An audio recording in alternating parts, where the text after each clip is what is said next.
Hello, it's Linda from Thistledown and Company again. Thanks for joining me today. Today's video, I'm going to show you how to transfer designs, either for embroidery or for quilting, onto dark fabrics and wool, which can be troublesome to try to transfer designs to. And this is a really easy technique and it works wonderful. So we are going to start by picking a design. So today we're going to use a strawberry from my berry cherry pattern, but we're going to pretend it's going to be an embroidery design, whatever. So what you're going to need is some Whisperlite and a page protector. You're going to take a piece of Whisperlite and you're going to pin it to a page protector. Any kind of page protector. You don't have to be fussy. Okay, so that's going to hold it in place. And the reason we have it on a page protector will become apparent as we go along. You're going to lay it on your pattern, okay?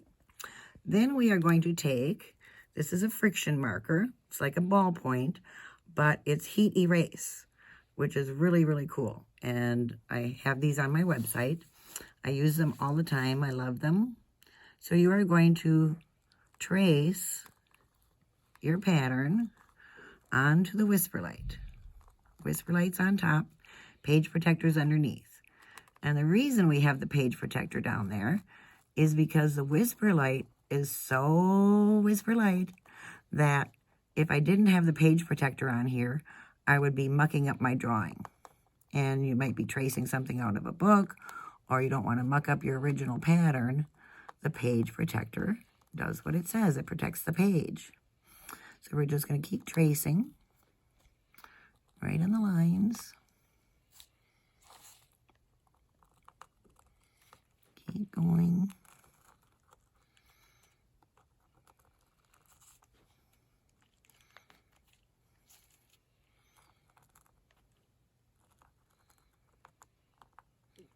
Okay, we're almost traced. I'm doing this on a kind of a weird angle so you can see. Okay, so we've traced the design, and you can see, we'll unpin it here from the page protector, and you can see there's the strawberry.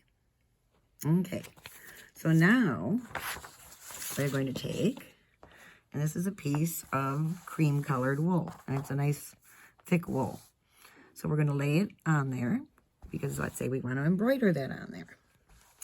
Now, and you can pin it if you want, it should stay in place, but throw a couple pins in. Okay, and then with the same marker, you're going to retrace. Now this wool is really spongy, so you can't draw like a real smooth line because you want to get it on there. So you're just going to short little lines over the first traced edge. And you'll see, and it's nice, Whisperlite is nice and smooth, so it draws on very well. On the wool, it drags a little bit because it's thick wool. I won't do the whole thing. Don't want to put you to sleep.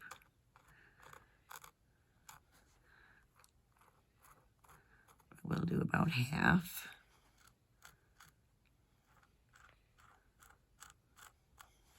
Okay, now you can see our design's been transferred. If you want it darker, you just fill it in.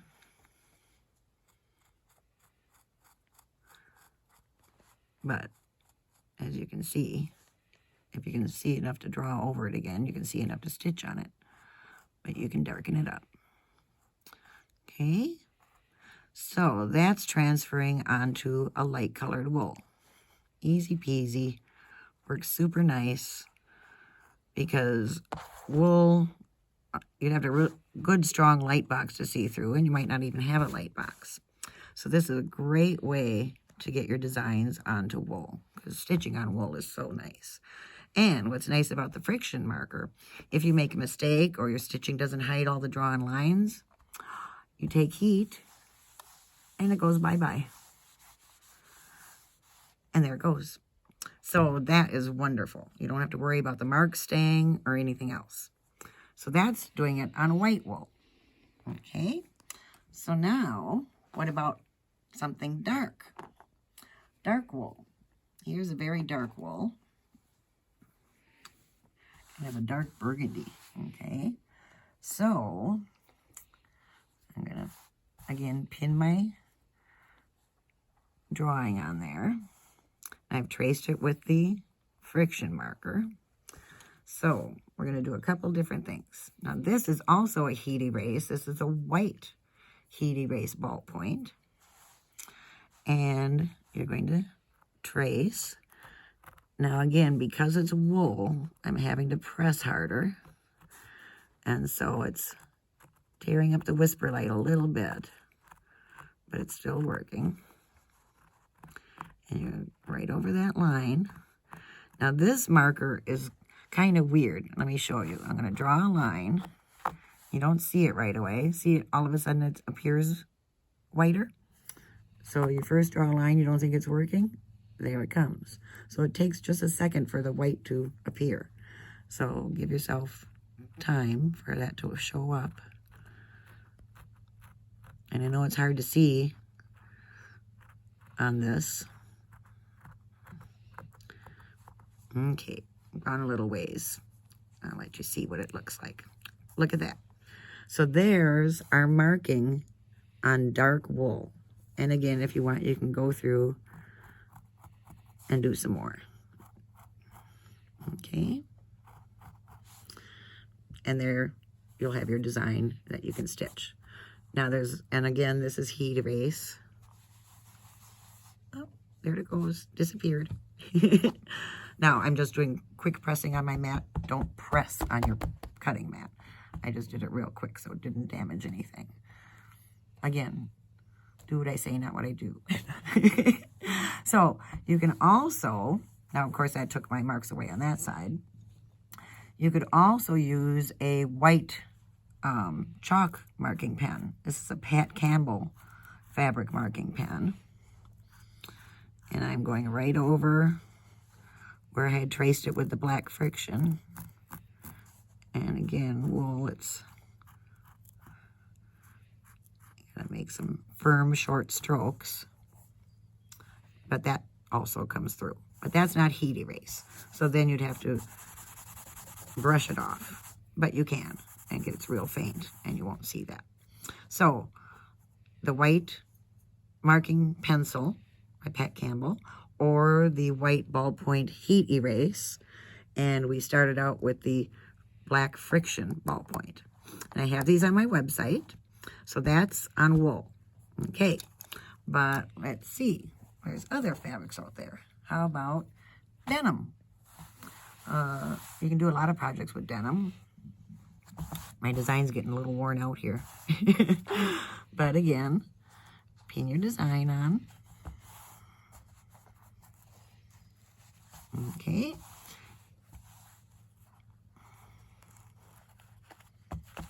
And take your friction marker.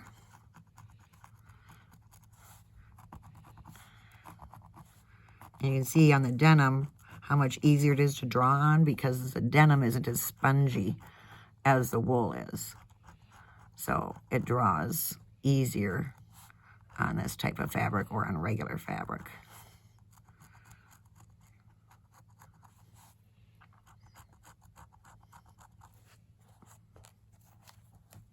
And there's your design.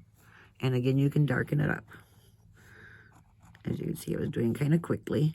I can see my lines, and I can darken them up. There you go. And that's with the friction pen. And again, it disappears. So, that's on denim. How about just regular black fabric? There's a lot of... This is a piece of grunge, black dress grunge, beautiful fabric by Moda. And again, we're going to put our design on there, and you can see it. And this one, pin it on.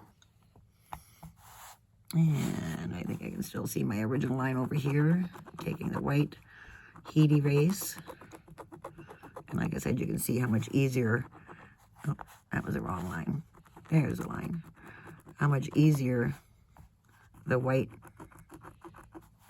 heat erase and the black friction draw on fabric rather than on wool, because it's a smoother fabric, not spongy. You want to do it on a hard surface. You don't want to do this on your ironing surface because it won't be firm enough. And there you can see the white coming through. And we'll do the same thing with the white fabric marker. And you get a nice fine line. It's not a big chunky line either. There you go. So that easily transfers a design onto black fabric. So there's that. And so naturally, just a regular light colored fabric, it's going to be super easy. Goodness, this poor thing's been traced a bunch of times. But that's okay. And it gets too worn out, just trace another one on another little piece of Whisperlite.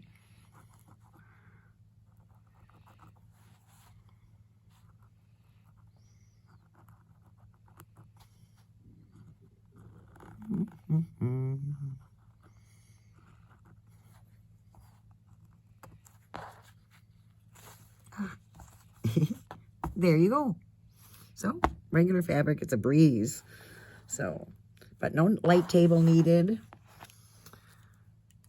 Easy to get those designs onto really difficult designs to transfer to otherwise. And it's just as easy as drawing. And if you're not following a pattern and you just want to draw a freeform design that you have, you don't have to, trace it. You can just draw it through the Whisperlite. Now, what if you have a quilt block? Recognize this? This was from my video on what to do when you get a stray thread under your block. But anyway, let's say you have a quilt and you've quilted it, but you want to add more quilting, or you've layered it and you want to do some more marking. You simply put a square so you know the size of your block, okay? Then here's my drawing of the design I want to add to the center of this block. So I've got my Whisperlite. I've drawn the size of the block. I'm going to line it up. I've got this design on paper, okay? So then I'm going to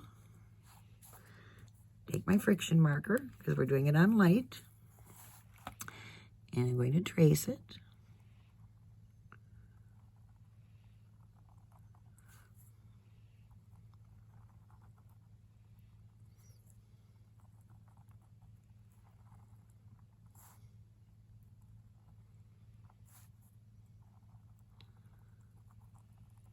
And you can do this with any quilt design. This is one I made up.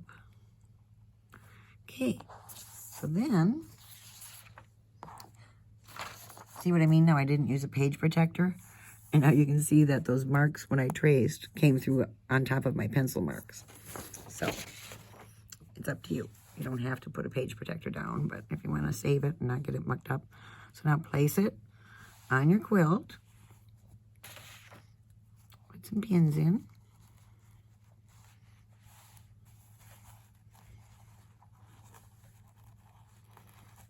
Okay. And trace again. Now, because this is spongy, see, it's not drawing as smoothly. I've used shorter strokes because I've got the batting and everything in here.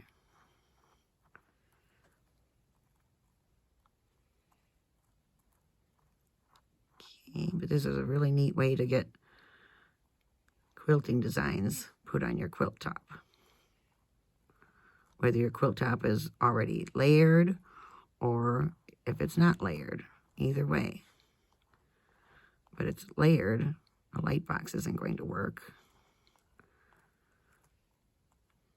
And you don't have to have a stencil, you just need a design.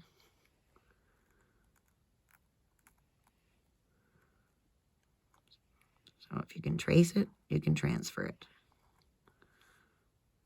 Almost done. There. Okay. just fill in any areas that are light or missing. I did this kind of quick. Okay, so because it's a repeat, then you would just go over to the next quadrant, pin it down, and trace some more. So the Whisperlite is smooth. You know, some people have used tulle to trace, but tulle has all those little holes in it. It's kind of bumpy and drags. So this works really well for tracing. You can even do this on paper. If you want to trace something onto dark paper, you can do this technique. Wood, you can do it onto wood. If you know someone that's into woodworking and needs to get a design onto wood, would work for that. But it's a great way to, I think I got them all. Let's look and see. Yes, I did. So there is tracing your quilt design onto your quilt using Whisperlite and the friction marker. And if you get it all traced on there and you decide you don't like it, what do? You iron it. And it goes bye-bye. Now I have, don't want to press too long on my my cutting surface. I marked a quilt, a red and white quilt with a ribbon candy design. It was red and white, and I marked it all with a friction marker. And people said, "Oh, the marks are going to come back in cold weather." Okay, well, we live in Wisconsin, and I've taken that quilt in the frigid car to frigid quilt show setups where it was very, very cold. We had jackets on, and you know what? The marks did not come back. So I'm not worried about it. And I don't usually store my quilts in the freezer either. No, unless you consider Wisconsin overall a freezer. So anyway, I hope this helps you solve a problem you might have had transferring your designs onto dark fabrics, denims, dark wool, or light wool. Give it a try. I think you're really going to like it. Thanks so much. I'm having fun with fabric, and I hope you are too.